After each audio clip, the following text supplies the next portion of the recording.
Welcome. This is live episode of Fret Talk. It will be number 167 when you listen to it on the podcast. I couldn't tell you what episode of live cast it is, but it is a special today. We are going to be talking about something which has been released recently. But before we do that, let's introduce our people. We have got Lee. Say hi, Lee. Hello, welcome. Hiya. Hey. Hello. Hello. We have also got Phil from Dyer. There we go. Welcome, Phil. How are you doing? I've got like hair in my mouth. I just had a haircut and I'm pulling hair out of my mouth. If anyone's wondering what I'm doing, right. So let's give a big warm welcome to Phil. He is a member of Pedalboards of Doom, has been for ages and ages and ages, and he is an extraordinary guitar player. And with the launch of the Boss 100 Core, they did their official video, which they always do, and Phil was in it. So, Phil, do you want to tell us a bit more about yourself, mate? Yeah, I'll do the CGI version of yourself in the video. Yeah, it was a bit cool watching that. Yeah, I'm a session guitar player based out of Liverpool, obviously UK. Play with loads of different styles of bands, from neo soul all the way through to death metal. Still playing a death metal outfit called Oceanus. Do you really? Releasing tracks. Yeah, we release a track every 2 months religiously. We've started this year. It's all on Spotify and all good streaming platforms and Deezer, as we like to say. So it's still doing that, and then I've got my own solo stuff, which I released something the first of a lot of tracks. In July, so it's a busy time. Next year I've got 12 tracks to release, so that will keep me busy, one a month. Nice. I didn't know you did like the death metal stuff and all that sort of thing. It's because your playing is so like instrumentalist sort of like along the lines of Satriani and Vai and these sort of things. And yeah, I just didn't kind of picture you in that. Yeah, it's weird. It's like I've been in the same band for 10 years now. It's the same lineup, it's the same guys. We've been, I don't know, it's just one of those things that I really enjoy doing, and I think it technically keeps me like quite sharp as well, because it's so technically demanding that it's good to kind of, even if I don't get a chance to practice, the material itself gives me an excuse to keep me chops up, so I never feel like I'm falling behind or becoming sloppy. I mean, I can get sloppy. Don't worry. It's more than possible. But I think if it stops, the edge being taken off a lot, so I can still kind of play to a reasonable standard as long as I'm playing that material. It's the rhythm side of things, isn't it? Because it's so fast, and you kind of like have to. You got the stops and all these sort of things, and you have to like really be on the ball. Yeah, so many time signature changes and things like that. There's just being aware of where things move and things are, so it's quite good. Yeah, it keeps me sharp, as I say. It's like mentally sharp, knowing where I am in the piece. So I want to say to the guys listening, like we've obviously got a lot to talk about with the core, but there's we're going to have questions ourselves. Like Phil's going to tell us some of the questions he would have had with it and questions we've got. But I want the listeners to put your questions about it. To us as well, so because Phil's got it right here, he's got it to hand. He can show you now. Dance, my puppet, dance. so you can see that's the core there. Nice. It will be. No, that's your place. There we go. It is shiny and new and with the best presets on it. Phil Lead, is that? Yeah. I spelled your surname wrong. They knew it. It's okay. Right. Okay. So, what's your first thing about it that you really like? Like, what's your main thing about this? Is it the portability or the fact that it's an all-in-one sort of solution?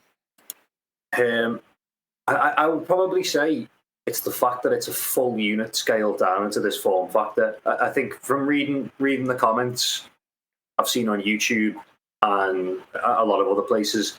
I think people have misunderstood and thought that this is a cut down version of the unit. It's not. It's the full GT1000. It's got everything that the GT1000 has. I think the only real difference in this is the actual physical, the amount of buttons that you have, to control it, and the XLR outs and the MIDI slightly different. So I would say that it's definitely portability and the flexibility of it. I've had this for a while now, so I've had a chance to play around with it. So I can attest to the fact that the patch switching is so quick, and the MIDI's phenomenal on it. So it's really customizable. So I've tried it with the AS8, I've tried it with the AS5, I've tried it with a couple of different. I've got one of the not Morningstar, they got White Onion. That's it. The DMF2. Plug that into it to do patch changes. It's just got so many different uses and applications. Can I pick you up on those 2 points then? Just to evolve on them a little bit more. So when you said the MIDI is different, I thought you just meant that it's TRS rather than like a full MIDI in, but you're talking about how you use the MIDI, like the capability of the MIDI? No, like the MIDI itself, the TRS MIDI rather than 5-pin. So that's the only. It's like the 200s more so than anything else. But yeah, so I've had a chance to kind of get around that, and because I've got the B MIDI cable, which is the 5-pin to TRS. I think that's essential to have. Otherwise, you need to get you'll need to get like a converter box. So just kind of adapt into that. Believe it or not, I cut and spliced my own ones of them. Yeah, I just got a TRS cable and worked out which pins it was, and I soldered it all up together. You're a braver man than I. Proper pikey, but it works. So. We've got a comment in the comment section from Stuart Tate, believe it or not, saying, did they let you take it home, or did you have to hide it under your coat? I took it under my coat, and I left all the cars on bricks as well. As any good scouser does. Oh dear, brilliant. Right, I'm gonna play with the devil's avocado here, and I'm gonna come from the angle of not knowing anything about this unit. So explain this unit to me as you would to like a 5-year-old. And you're not too far off the point there. Okay, to kind of explain it in its simplest form, this is a fully functioned amp modeler, effects unit, cab. It's got cab loading facility in it. You can run 24 effects simultaneously. When you talk about effects in this, when we say 24, the amp blocks are classed as an effect. So where people have been moaning, why would I ever want to use 24 effects? That's ridiculous. If you want to use dual amps, then obviously you're going to use 2 of those out the gate. So that's where you'd be using that. This is the full GT1000 scaled down into a smaller form factor pedal. So the kind of idea with this is you could use it in one of 2 ways. You can use it to augment your existing rig. So if you've got an analog pedal board, be it MIDI controlled switcher or without, this can integrate. So if you have an ES8 or something perfect, or a Gig Rig G2, this can integrate, so it can be all your effects, your delays, reverbs, all your modulation as well. So it's got algorithms from all of the 3 500 series, the DD, the RV, and the MD. So it's got all of those, well, most of those, I will not say all of them. It's got most of those algorithms built in, so there's a lot you can do with it. It's also got 2 effects loops, which means that not only could you use it to go 7 cable method and channel control 2 individual amps. So whereas a lot of these kind of units have an effects loop in, which you can run an amps preamp into, this has got 2, so you can run 2 independently and out them independently as well. Which means that you could, so like for instance, I use a Victory V130 and a Super Kraken, and sometimes it's a compromise of which preamp I'm going to use. I have to use one preamp and then use the other power amp of the other amp. This allows me to use both preamps and both power amps it's also got ground lift options, which means that I don't get any ground issues between the 2 amps, even if I'm running in 7 cable method, which is ridiculous when you consider how difficult that is if you've ever ran like a wet dry or a dual amp setup. So this is quite a big point of it. And the effect loops also mean that you can put pedals in that effects chain as well. So if you want synths, by one and stuff. Very cool. Really. I want to run past you how I'm thinking about running it, because I've got one on the way. Okay. So I've got the ES8, I've got the Victory Duchess pedalboard amp, and I've got my DSL 100. Okay, so I'm running it in stereo at the moment. What I'm going to do is I'm going to put the GT core into one of my loops. I'm not going to lose one of my loops because it's got the 2 loops on it anyway. So I'm obviously I'm actually gaining a loop by putting it into one of the loops of the of the ES8, and I'm going to run that because it's got 2 ins, 2 outs on the core, hasn't it? So you've got stereo ins, stereo outs, plus the 2 loops. One of the outs is going to go down. Yeah, so one of the outs is going to go down back into the ES8, but one of them is going to go directly out to another cab, and I'm going to run that as my dry. So I'm going to have wet, dry, wet. Nice, very nice. Yeah, that's what I'm thinking. I don't know if it's going to work like that. you can definitely configure it like that. I foresee a lot of people using this where they will take 2 amps, loop the core into the volume loop of the ES8, and then use the 2 external loops of the GT to the preamps of 2 separate amplifiers, and use it that way. So then you've got the ability to flip-flop between 2 different amplifiers within a loop. And did you say put it into the volume? Yeah, you could put it in the volume insert then, and then you can move it anywhere into the chain, and that way you've got the 2 preamps of the real amps actually in the effects loops of the core, and then you can move them around. Move them anywhere you want. That you could turn effects on and off. Yeah, you could turn effects on and off before the loops in the core on the core via MIDI. So they'd still be before them in the ES8. And then you've got obviously loop 7 and 8, whatever you want after that. It's still in the chain. But it's quite flexible in terms of what it's got there. I think you probably, there's a lot to play with on it. Yeah. The external control on it as well. Obviously that's redundant if you've got MIDI into it, but just for patching up and down, there's the flexibility of it is ridiculous. It is whatever you want to make it. Yeah, because you can run an expression pedal into the ES8, and then from the ES8 you can send it out to multiple pedals. So you can send it out to the core as well as other pedals, and then you can just choose on your patch which pedal the expression pedal is controlling or expressing, if you like.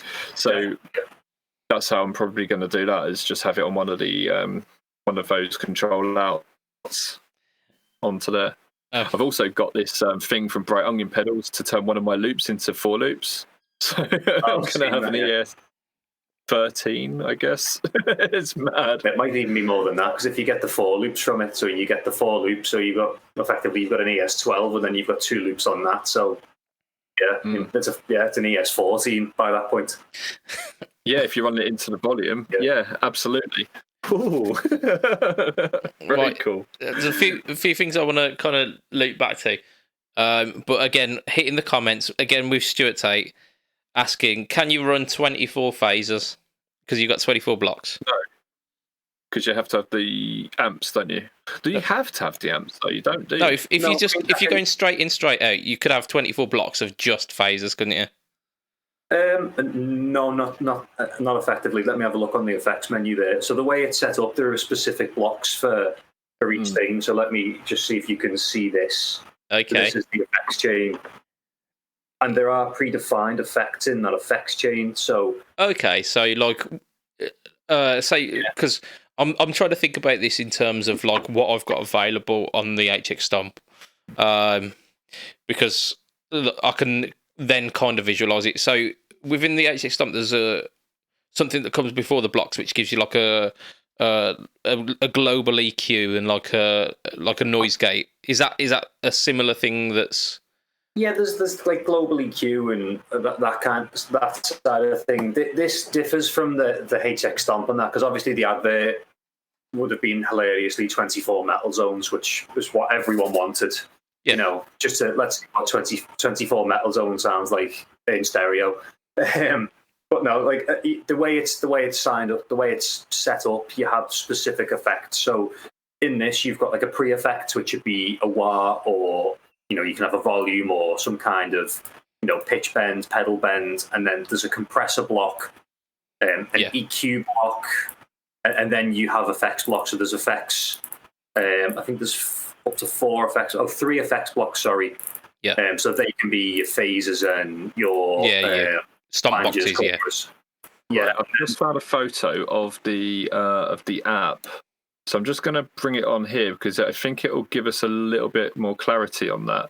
Yeah, so that's the way it's predefined. So you can see that you've got stuff like, rather than have it like just phases, all of the ones that are classed as FX are ones that can be a chorus or, potentially any kind of modulation effect. And that is the purple ones that you can see on there. Okay, correct, so how many phases could we have on at one given time? 4. 3. 3? Oh, yes, because this one's like a. That middle one, it's like a wah. Okay. But there's nothing saying that you couldn't have, like, within loop 1 and loop 2, you could have outboard phases. Oh, yeah. I mean, if you wanted to use loop 1 and loop 2, you could effectively have 5 phases. There you go. And if you get the MD 500 in there, or the MD 200, you could probably, because I think the MD 500 can do 2 different phases at the same time. So potentially, if you had 2 MD 500s and a GT 1000 core, you could run four phases on the MD and 3 phases on the core, and it's all the phaser you'd ever need. Is anyone kind of feeling a bit stupid when we realise what we're actually talking about? Stuart's cropped. Stuart's cropped. Bloody phases. He's cropped back up and going as if you're answering my phaser question seriously. But that's what we're here for. We are here for like very thorough journalistic news.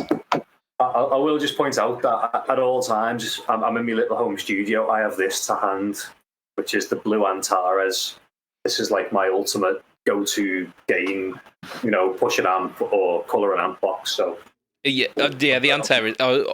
We go on about it pretty much every month, if not like twice every month at least. Is that the Antares is absolutely just spot on. Yeah, the golden gain combos that and the red beard effects red mist. I mean, if you want high gain, there you go, them two together, and you don't need anything else. Indeed, I mean. It's such a good drive pedal that my go-to before the Antares was the TC Mojo.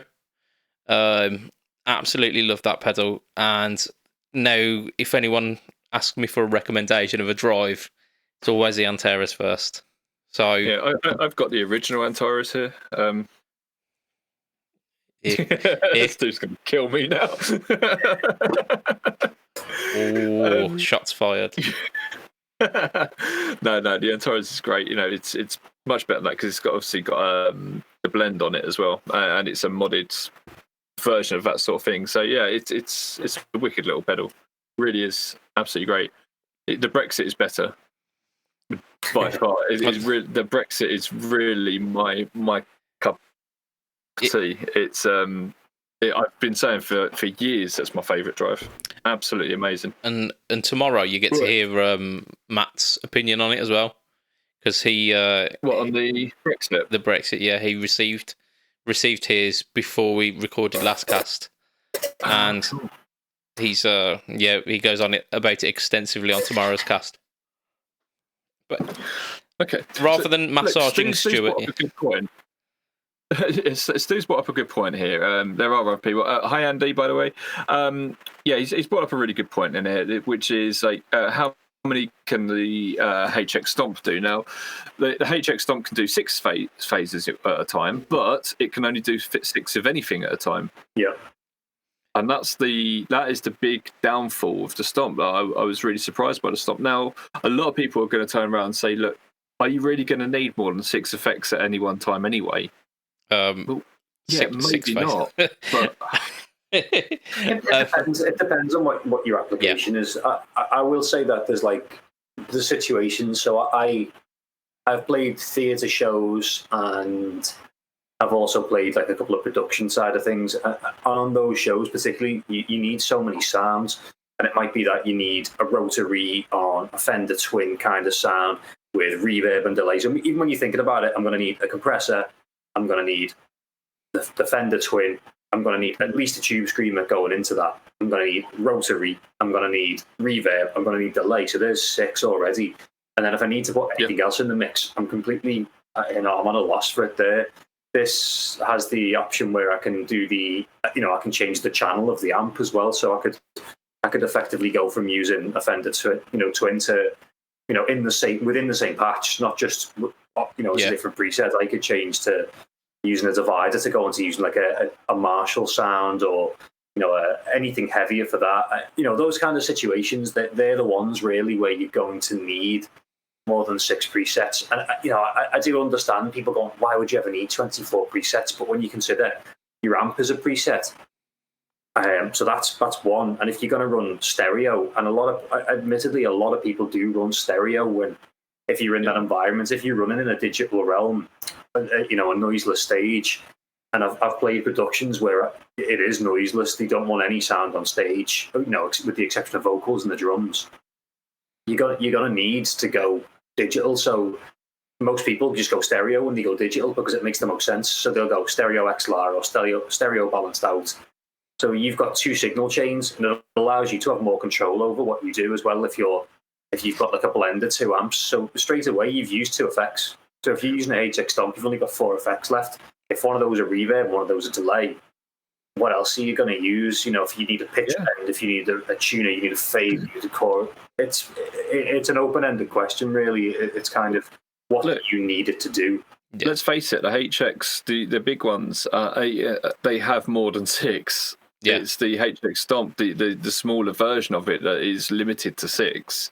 So, Line 6 can't turn around saying, no, you don't need more than 6 when they're putting more than 6 on the bigger ones. Well, that's it, yeah. I think the thing there is with a friend of mine has a Helix. So one of the function bands that I used to play with before everything shut down, the bass player has an Atomic Amplifier 12. The other guitarist, who's also the singer, he has a Line 6 Helix, and I have a GT1000. There's not a bad sound in the room between the 3 of them. They all sound great. Yeah. It's just whichever device you find the most appealing to you. The Helix has obviously the user interface on it is fantastic because you can see the blocks and you can see, I want it to be, this, and it's color coded, so you can straight off the bat see. And I'll say, that's a really great feature of it, and that's great for setting it up. But 90% of the time, you're never setting stuff up on the fly. You're going to do it in the editor. Make sure it's right before you go to the gig, and then do the gig. But I know that they can have, on the bigger unit, any of the blocks can be set to be anything. So if you wanted 24 clones on it, you could have, or however many it supports. You could have that many, Yeah. But this is different. This is, I suppose, in a way, designed to be a bit more usable in that you can't just set hundreds of the same thing. It's like you've got predefined parameters of what you can and can't have. 4 delays. If you need more than 4 delays, you're probably going to buy a DD500 anyway to go externally to this, or have more delay pedals. This is just for this unit. This is just a lot of flexibility. Yeah. I'm not going to take my DD500 off or my OD500. I think the benefit of the OD500, OD200. The benefit of that is it's part analog, so the drive sounds on it are going to be slightly better. I mean, you will have the fidelity in it. To kind of go to the drive sounds on this.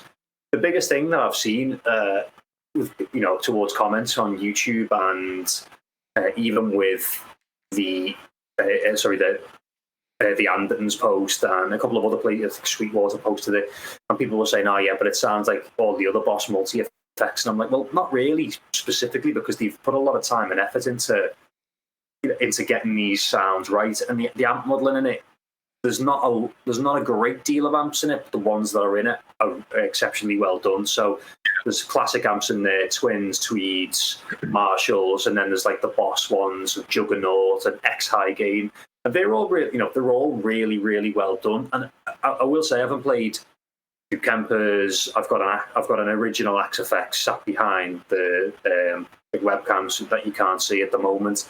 And this is, arguably, in terms of fidelity and in terms of the feel, much more realistic. And I understand that the whole real amp versus a digital modeler thing, there are differences. But if you're in a situation where you can't take a real amp with you, you want the next best thing, and this is really the next best thing in them situations. So it makes a lot of sense. And I've directly compared this with an original Axe FX. Now, if you consider that was 2008, 2009, the original Axe FX came out. Yeah. And people were raving on like how real this unit sounded. And it still sounds great, but it sounds arguably better. Have you seen that meme where you've got this guy saying, this original Line 6 pod it sounds just like the real thing. And then you've got him with a Kemper 20 years later saying exactly the same thing. I think you're right though. Firstly, I think the original pods actually hold up a lot stronger than people remember. I think a lot of it was user error. But I was talking to the guys at Boss about the amp profiles, and they said when they were modelling them, they didn't just kind of model the as a whole. They modelled the individual parts of them, and they concentrated on how they reacted. So they didn't just say, okay, this is what the power amp sounds like, this is what the preamp sounds like, this is what how the cab responds, like impulse responses and these sort of things. It was like, okay, if I do this, and then it hits the preamp and the preamp does that, what does that in turn then do to the power amp? What does that do to these particular valves? What does it do to those particular valves? And they put a hell of a lot of time into it, and you look like you're about to laugh at me. Is this all rubbish? No, I've just seen a message of my mate there, and he's just taking the piss out of me because he's watching this. No, you're spot on in what you say. Right, it's component level. I think that makes the difference. It's like how, when you've got these devices, how do they sound when you compare them to another? You could profile an amp. That's one thing, but to actually understand how the amp works and why an amp sounds like that, it's the feel of it.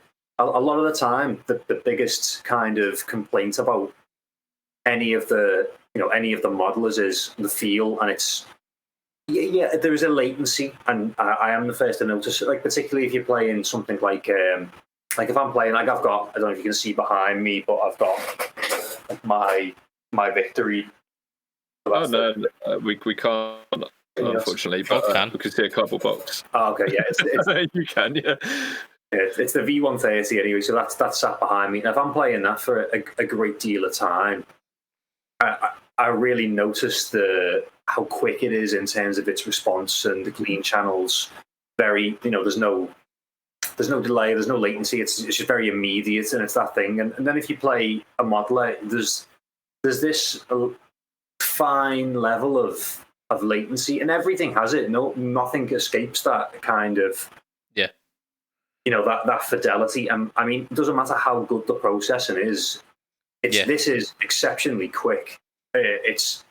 And the same as the neural plugins, they're all exceptionally quick.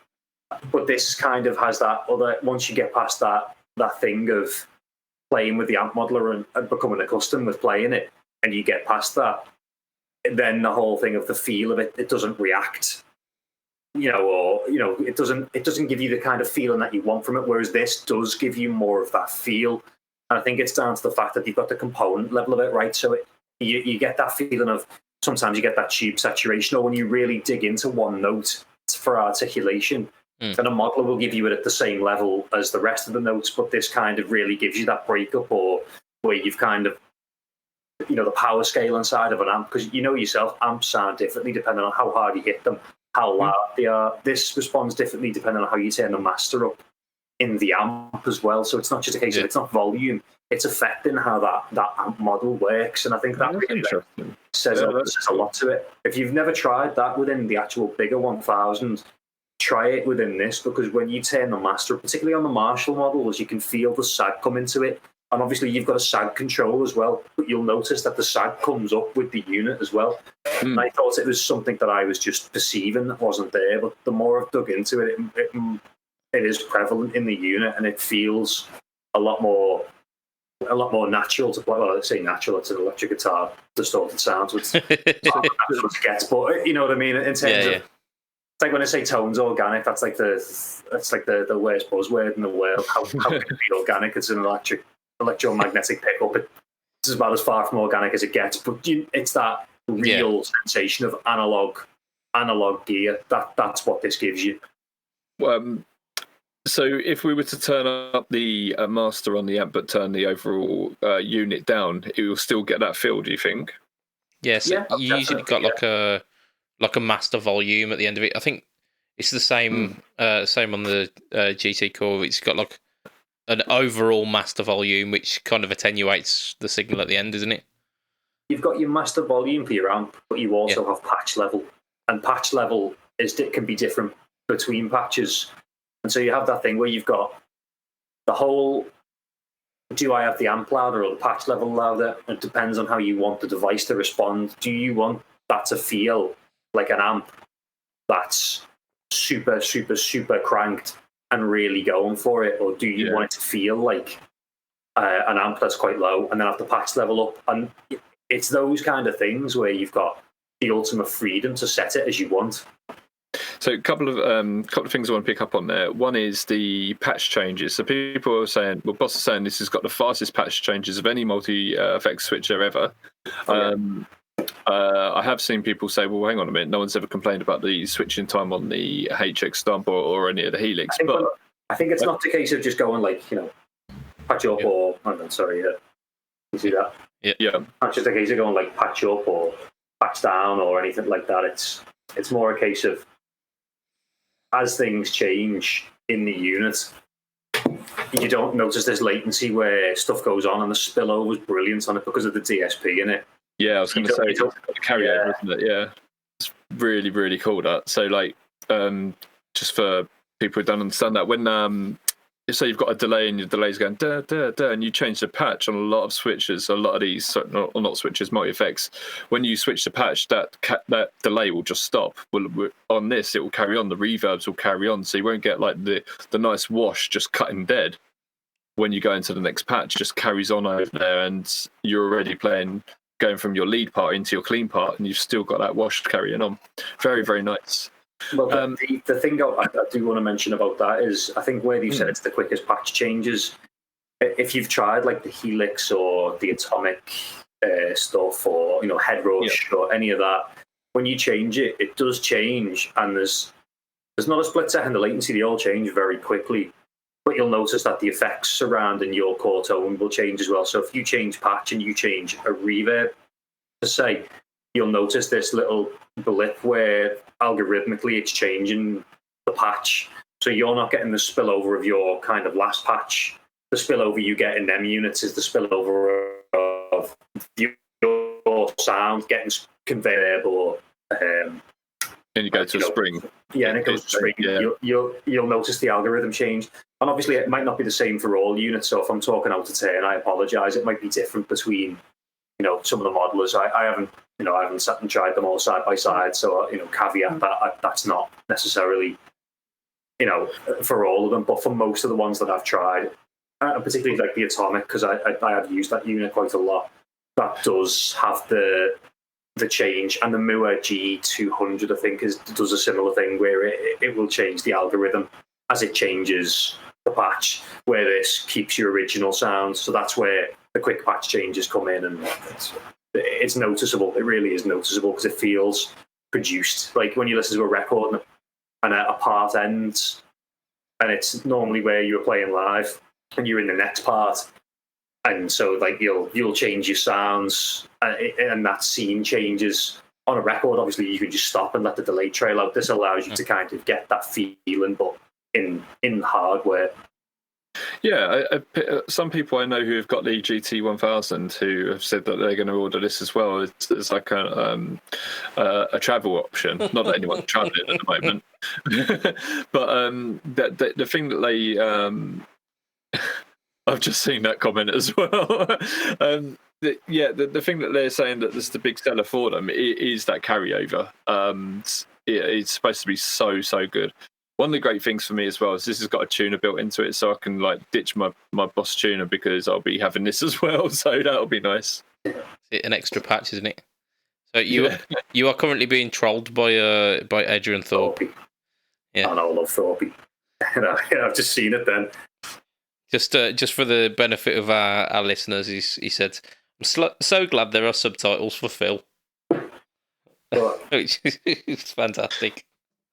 Yeah, so, if anyone doesn't know, like me and Thorpe are particularly good mates anyway, so it's all good. And I've got quite a lot of his pedals there, and I did demos for him at NAMM, and Thorpe is my guy. He's the king of pedals in the UK. So yeah, they're all right, aren't they? Thorpe pedals. They're not bad. Yeah, he's done all right there. Yeah, he's not done bad for himself. One of our listeners has also asked, will there be a harmonic tremolo? Will harmonic tremolo be added to the core? I didn't know it wasn't on there. I don't know if we will have any insights on this, but we might as well ask you, Phil. Do you know? Let's have a look. Effects. I wonder where it'll be. Let's have a look and see. While Phil has a look for that, we should say that we were saying that there weren't that many amp effects on there. They added a load a couple of months ago, or about a month ago, something along those lines, to the core. So it's not to say that they won't add more. The unit has 140 different amps and effects.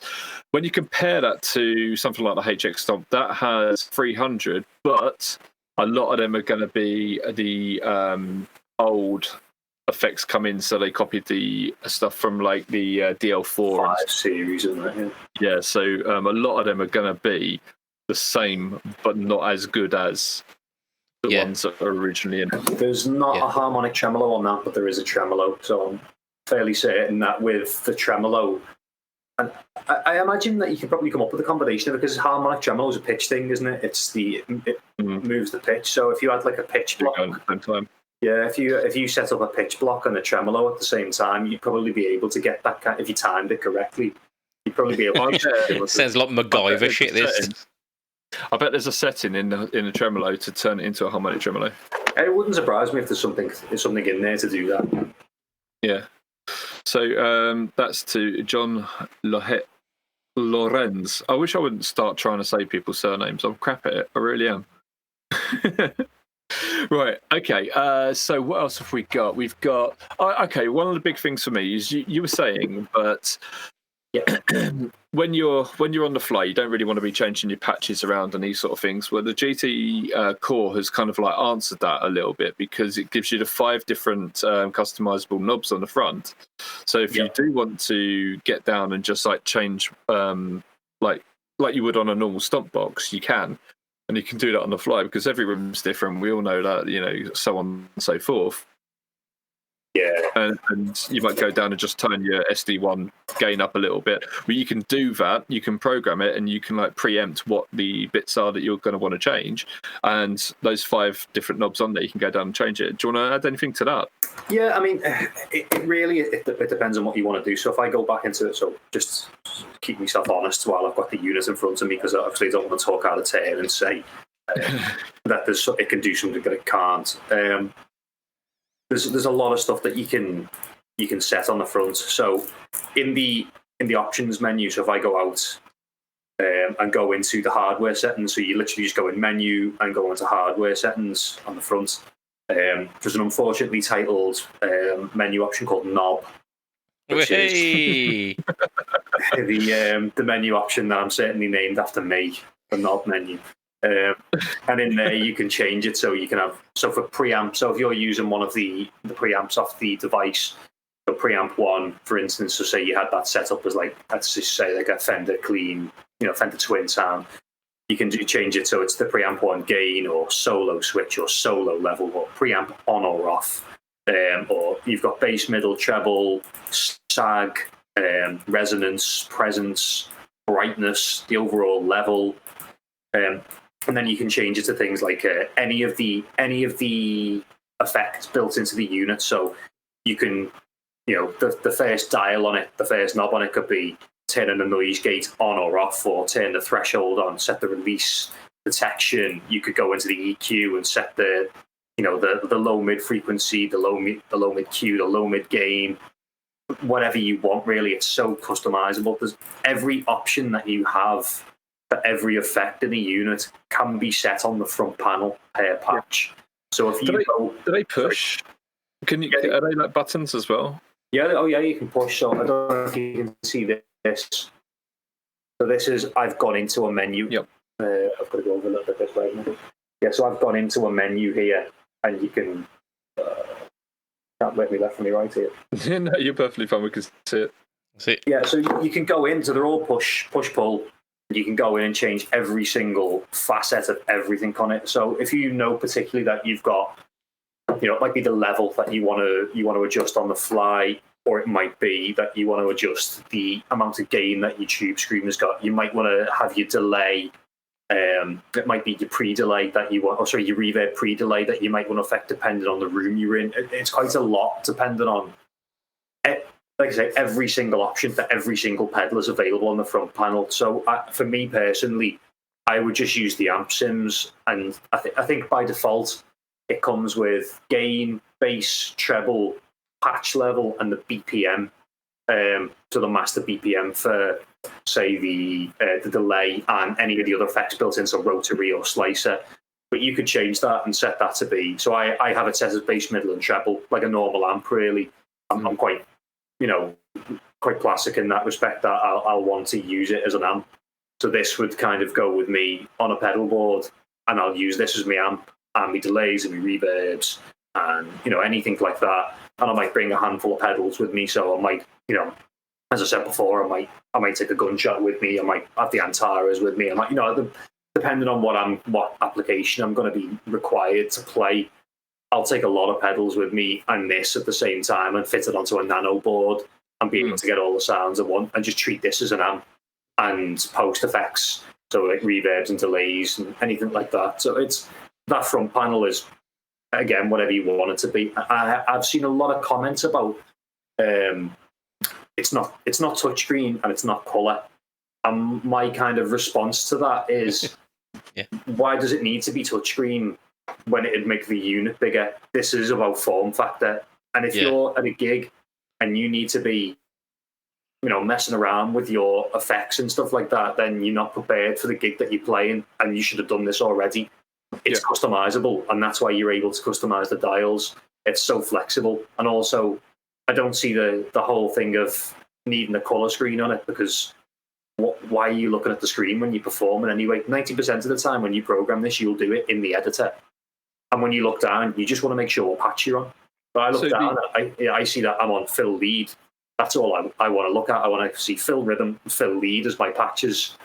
And if I'm on the wrong one, I press the button and go to the next patch. It's that simple. I don't look at it and go, that's not purple. I suppose it's so people can just like get it at a glimpse and they don't have to stare at it longer. I suppose it would add to that. But then, we've dealt with pedals that don't have different color knobs for decades, so if you think about it, and have you obviously, if you've got an iPhone or any kind of smartphone and you go out on a sunny day, you have to turn the brightness of that device all the way up, and you just can't see what's going on with it. Whereas this has got a brightness adjust on it, and because it's an LED screen, even in direct sunlight, you can on an angle, you go, I can see what that is. So the big unit has Bluetooth on it, doesn't it? Does this one? Does. No, it doesn't. It has a USB, and it's a mini USB, so it's not. USB-C. It's not the same as the other one. Yeah. It's not C. It's MIDI on this. Sorry, it's USB Mini on this. Okay. So one of the cool things about this is the powering of it.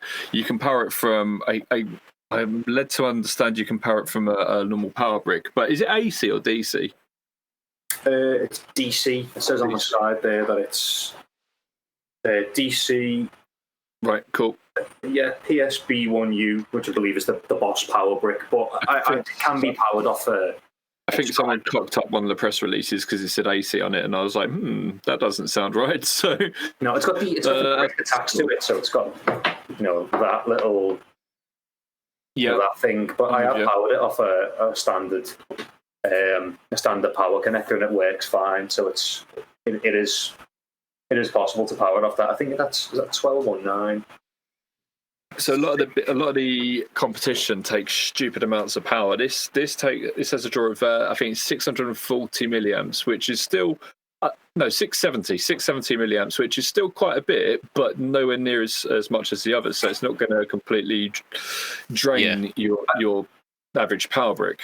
I've powered this off. I have a True Tone CS12, and now some of the outputs on that are rated as I think they're rated 500. 300. I think 300 or 500, something around that. Might even be in the middle there. But it's reasonably irrelevant because when you've got the unit plugged in, it doesn't need to.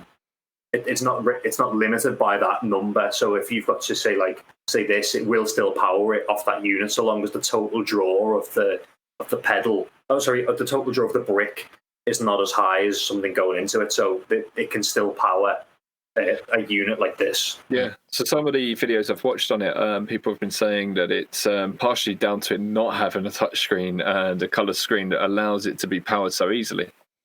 Well, that's it. That's kind of one of the benefits of it. So you've got that option, trade, isn't it? Yeah. It's like it just makes it pedal board friendly, and for me, that's kind of the biggest thing. 90% of the time, that if you think of, if you're playing a gig down the Dog and Duck, when gigs open again, and you want something that'll do everything, this is great. But if you're talking about like an industry professional, someone who's doing, a clinician who wants, take someone, like Simon McBride, for instance, who's a phenomenal player, and he does clinics all over the world, and then he's playing with Dyer and stuff like that. He might get to a situation where he's got to go and do a fly gig for a clinic. That's perfect for someone like him. It's got the flexibility there. He doesn't have to worry about the current draw. He can just use it off a 9 volt, so it'll plug into his existing pedal board. Or if he needs to use it standalone, he's only got to take one plug with him, and it'll work anywhere in Europe or anywhere in the US off a power socket. Yeah. The power options, a moot point on it really for me, because I think if you're having issues powering your board anyway, you're probably not taking it seriously enough to invest in the power of your. Well, it's not so much that. There's not that many power bricks out there that are able to power something like a HX Stomp. Yeah, which I find odd, because I think that it's going to force the likes of Voodoo Labs and True Tone maybe to invest in something a bit higher output. I think Strymon are obviously going to get there because they've got the Ojai and the Zuma, so I think they're likely to kind of push into that market, and particularly with their past of really high draw effects. I think they will probably venture into that world, but I do think that the companies need to catch up with that, because no one seems to power at that level. Our co-host, our Budget Pedal Chap, hasn't said very much today, unfortunately. Sorry, dude, but you've got the HX Stomp, haven't you? I do, yeah. What's the power on it? It's proprietary, isn't it? I just use the power that came with it, but I think it's something like 2 or 3,000 milliamps. 2 or 3 amps. Yeah. So it's something ridiculous like that. Yeah, so you're not powering that from your chocks or your Voodoo Labs or whatever. It's just not going to happen. I don't have a Voodoo Labs. Huh? I don't have a Voodoo Labs. No, I'm the budget pedal chap, mate. Like the royal you. I've got very cheap stuff, and none of that powers it. So I've got very cheap stuff. He sits there with his HX Stomp. Like in comparison to like the full unit, then yeah, man. Yeah, so I think this is really, really cool. I'd like to just move on in the last 10 minutes over to just going on about these Boss Loopers, the RC5 and the RC500, because Phil's had a little bit to do with them. You've played them, haven't you? Yeah, I've had a little play with them. So I've had a go of the new RC5 and the 500. Yeah, and I had a look at the OC5 as well. That's quite a cool little toy. So Yeah. I play quite a lot of the new stuff. What do you think of the RC 500s, where it's got the two different loops going at the same time, and you can like phase them in and out of each other? I think that's for an individual who's far more intellectually capable than I. It's for the limited time that I had a chance to play with it. It was fantastic, and I was like, wow, this is really like if you're creative in that kind of space, you will definitely find something worthwhile to do with it. But for someone like me, I have very limited kind of need for a looper, so the one built into the core would do me on RC5, but that 500's got so much horsepower, and it's something like 32 hours of recorded time. And I can tell you exactly what it is. I've got my notes in front of me still. You've got 13 hours recording capacity. That's approximate. I think it's 1.2 or 1.5 hours per loop. Per loop, yeah. No one's going to use that amount. You know, who's going to do a loop for 1.5 hours? That's a Disney film. They've both got 32-bit. What's really exciting for me is the drums on it, because I've got the RC3 and it's a great unit, but the drums on it are shocking.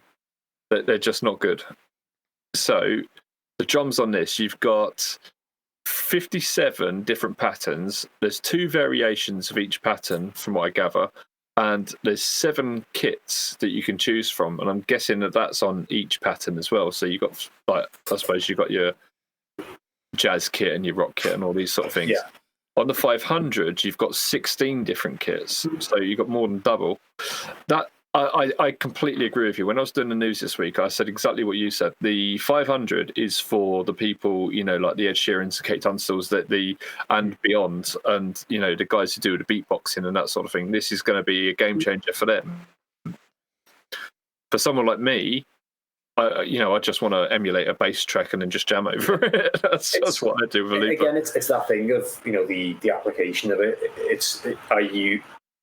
The RC5 is obviously can be used by a professional. You know, anything can be used by a professional, but it's that thing of the RC500 is definitely aimed at like a professional who does looping professionally, an Ed Sheeran or a Katie Tunstall. Because if you imagine that they need that kind of consistency night after night, they can't build their loops there and then in a studio and make sure, you know, that, you know, then you bring in laptops into the equation. You know, am I using a laptop to build this track? And, you know, it's not necessarily, you know, a lot of these guys do that, and I suppose this would take that out of the hands of like pre-production and a laptop and put that back in the hand of the artist and have it in front of them, and having that control and the ability to change things on the fly, fade loops in and out. Someone who does that professionally all day will be able to come up with something really interesting for that. Yeah, for sure. It's when I first saw it, I was like, oh, this is really, really cool. And then I kind of like thought, hang on a minute. Yeah. I'm not going to be able to get the most out of this. But I will have the RC5 coming, and I'm really pleased about that. There's something different from what I gather, in the way that it's used, in the way that it works. So with the RC3, when you record a loop and then you stop recording that loop, it automatically goes on to you recording the next loop. And time again, I've kind of like started jamming over my loop that I've made, only for what I'm jamming to start playing as well. And I'm like, shit, I didn't turn it off. And they've done it differently from what I gather on the RC5 now, where when you stop recording that loop, it doesn't automatically go on to recording the next one. You need to select it, yeah. Thank you. I mean, that on its own is a fantastic function. The thing that I found most impressive and most exciting for me is the TRS MIDI jack. Yeah, exactly. It's the first compact ever with MIDI, and I as soon as I saw that, I contacted Matty Knight and I said, "So when are we getting the SY1 with MIDI then?" Because that's what I want. I mean, that'd be phenomenal. But I just think in terms of, because you've obviously there's things like was it the OD2 was the one that had was the first kind of TRS driven dual drive things like that. 200. That boss did. No, the I think it's the OD. Is it the OD2? Vince will probably correct me if I'm wrong on this. So these ones, the 200 series, they've all got the TRS on the side. Yeah, they're all TRS. But there's an old stomp box that's got a TRS, just a standard TRS, like a quarter inch. Yeah, there's an old one that you can swap, so you can have two or three sounds on it. But I think this is really, I think this is really kind of opens the door, because if you imagine something like, a DD8 level thing with that level of DSP, where you could then have MIDI, so that opens the door for what's the DD9 going to look like, and what's the RV7 going to look like. If you've got this option to have TRS MIDI, there could be so much flexibility within these units that it's, turn them on and off via MIDI. That they could be so much, capability. Yeah, you know what I want to see? I want to see a metal zone with it, because the metal zone's really, really, really, really versatile. So you can get a shit ton of drive sounds out of that, and that'll cover so many sounds, and just have MIDI on that. That's it. I mean, if you've got something like imagine a scaled down 200 series, where maybe you lose some of the switching options or presets or something like that, scale it down into a stomp box size unit with TRS MIDI. The sound, you can already get out the unit right there. You've got something that's so usable. You'd have a compact board controlled by a tiny MIDI controller or the core. You've got a full rig that's MIDI controllable. So the RC5 really opens a lot of doors. I think that's going to be interesting to see how that shapes up in future and where they go with that. Yeah, it's really going into that Chase Bliss sort of realm, isn't it? But it could, but affordable. Yeah, it's wherever boss want to take it, and if it's a one-off, it's a one-off. But I think they'd probably be missing quite a sizable trick if they didn't capitalise on something that they now know they can do. But again, that's not for me to say as an artist. That's for a boss as a company to kind of make that decision and go, yeah, we could implement, we could apply this in multiple situations. I was told by someone that they've plugged the MIDI into their ES8, and basically they've turned it into all the different buttons on the ES8 controlling different features of the looper. Yeah, you can do that, yeah. So you're getting the functionality of the the RC500 in the RC5 just because you've already got your switcher. So you're going through there and you're controlling it. So you've got your start, you've got your stop, you've got your record, you've got your undo, and all these sort of things. And that's really cool. You can go, okay, I'm going into looper mode now. Bang, and there you go. Or you can have it so that that's always what certain switches are doing on any patch, and that's so cool. Really, really cool. Very excited by that. I think there's a lot to, there's definitely a lot that can be done with that unit. I think obviously the 500's got a lot of what's it called? It's got a lot more capability and more application for someone who's got that side to them who want to exploit that. But if you've already got the hardware to kind of use the RC5 in that manner, then I think you've really kind of you've got a really flexible unit there. If your patch is set up so that all your buttons control that, then you're flying, aren't you? The only thing you're missing then from the 500 series is the fact of running two separate loops that you can control the volume of, because you've got the two faders on the 500, haven't you, for the two separate loops, and all the extra drum kits and the effects on the drum kits as well. So you've got reverb on the RC5. So you've got reverb for the drum kits on that, but on the RC500, you've got I think it's about 6 or 7 different effects that you can put on the drums, like scatter and vinyl flick, which just shows it isn't for guitarists. Guitarists aren't going to use that. Yeah. It's obviously with any of these pedals that you have a broader application. So it might be a keyboard player, it might be a vocalist, or it might be anyone who kind of wants to experiment, I think that if you've made that decision that you want to experiment with your sound, doesn't matter if you're playing an oboe, you know what I mean? If you want to plug it in and play with pedals, then you'll go ahead, so that's that whole thing. If you want to play away with an RC500 and an oboe, plug it in and it's all yours, son. You go for it, you know what I mean? See what you come up with. I'm fairly certain that you come up and with then share it up on Pedalboards of Dome because we really want to hear it. That'd be awesome. I want an oboe solo. Oh, man.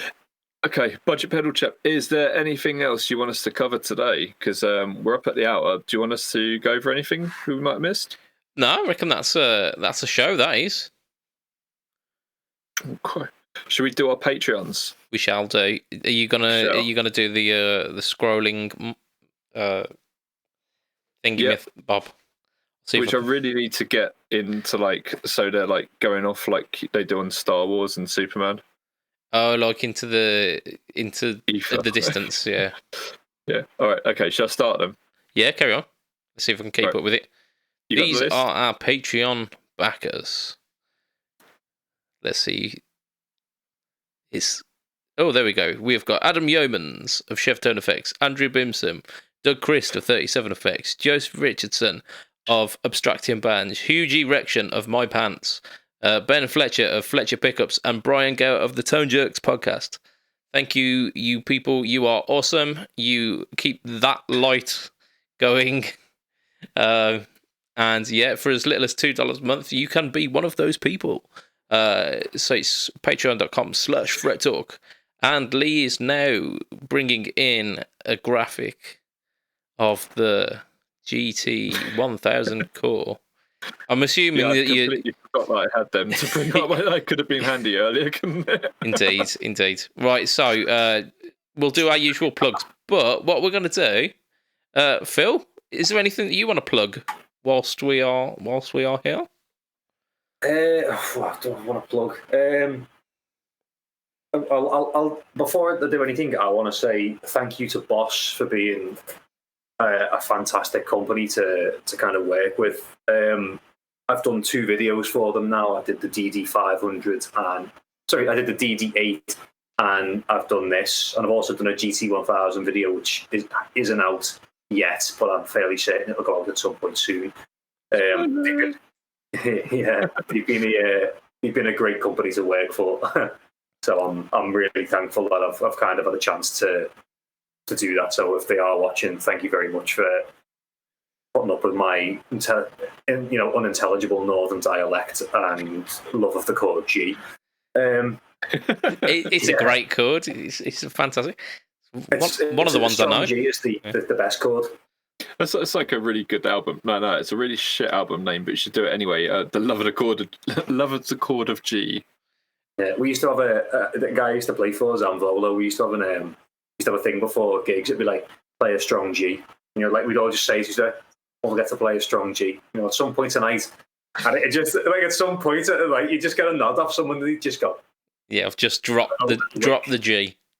Yeah, one of those things that's that play a strong G, and it just stuck, and it's quite funny like that. It's the little things that stick. But kind of going back to that, thank you to Boss. They've been fantastic, and it's been an absolute pleasure to work with them and for them for this.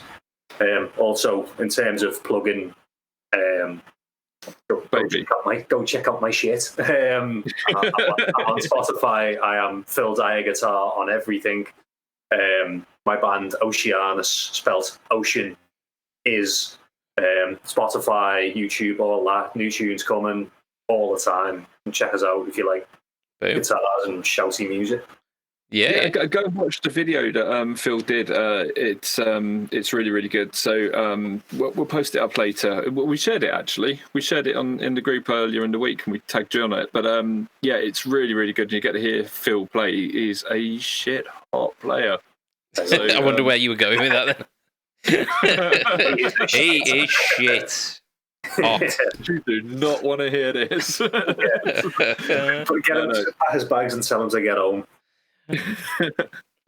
No. You got chops, man. So yeah, okay. Right, yeah. Our stuff that we want to shill. Facebook, Instagram, youtube.com/BudgetPedalChap. You find me. YouTube is the home of the No Talk All Tone series, which last week I had one of my self-builds. It was Blues Breaker Mark 1 inspired, and it was amazing. And Lee, what have we had this week on the Pedalboards of Doom YouTube channel?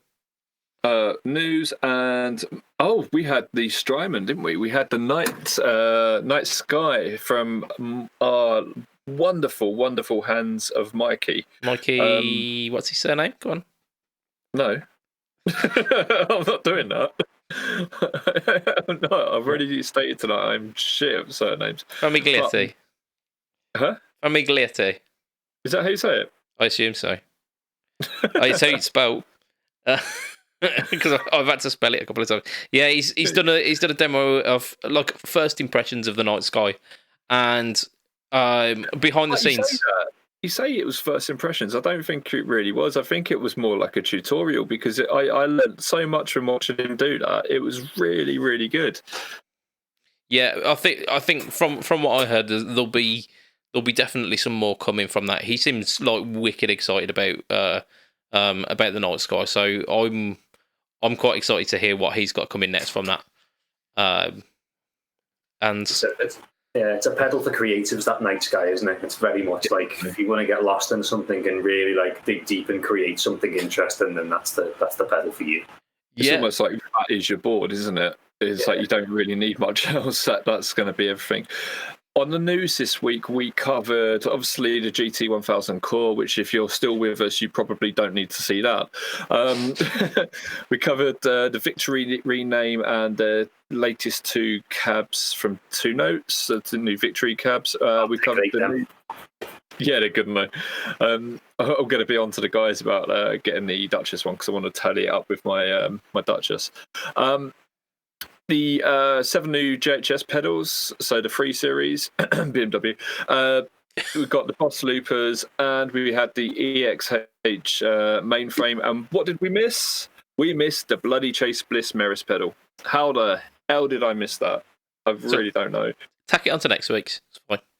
Yeah, gonna do that.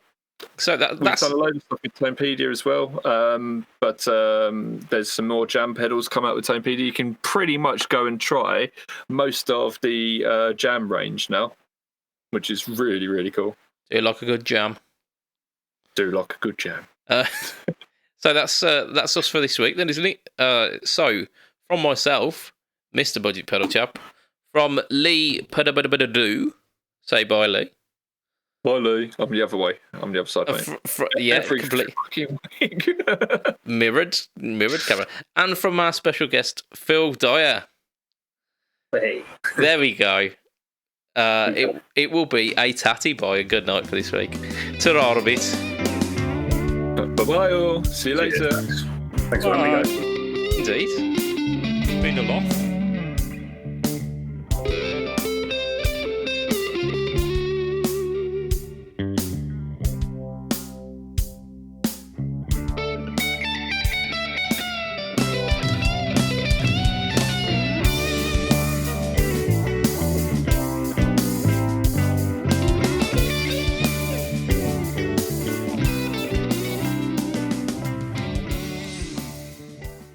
An octopus in the bar, and he's he's been sat at the bar for a while now, and he's like, oh yeah, I can make you play any musical instrument. I can play any musical instruments, better than anyone you've ever heard in your life. And he's like, oh really? Yeah. The fella's like, oh yeah, I bet you £100 that you can't play this guitar.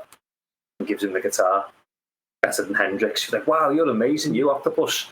So what happens if I give you this saxophone? Gives him the saxophone. Batters the saxophone. He's better than John Coltrane. He goes, fucking hell. Wow, man, I've really lost this bet. Fella comes back the next day and he goes, I think I found an instrument that you can't play. He puts down a set of bagpipes and the octopus just looks at the bagpipes. And he goes, man, you got to play it. And he goes, play it? Well, fuck it when it gets his pyjamas off. Hey.